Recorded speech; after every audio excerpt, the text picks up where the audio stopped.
చూద్దాం. నరేంద్ర మోడీ మళ్లీ ప్రధాని కావడం కల అని ప్రజాశాంతి పార్టీ అధ్యక్షుడు కేఏ పాల్ అన్నారు. ఈబీసీ రిజర్వేషన్ బిల్లు కేవలం ఎన్నికల స్టంట్ మాత్రమేనని ఆయన అన్నారు. ఎన్నికల్లో వైసీపీ టీడీపీలకు ఓటు వేస్తే అది బీజేపీ ఖాతాల్లోకి వెళుతుందన్నారు. జగన్ చంద్రబాబు హామీలు మాత్రమే ఇస్తారని తన హామీలను అమలు చేసి చూపిస్తానన్నారు. ప్రజాశాంతి పార్టీలో 10,000 మందిని చేర్చిన వారికి ఎమ్మెల్యే టికెట్ ఇస్తామని కేఏ పాల్ ప్రకటించారు.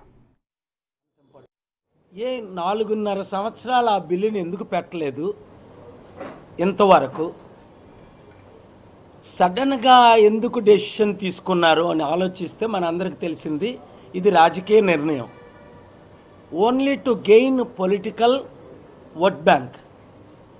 అయితే ఎట్టి పరిస్థితుల్లో నరేంద్ర మోదీ గారు మరలా ప్రధానమంత్రి అవటం అన్నది పగటి కళ.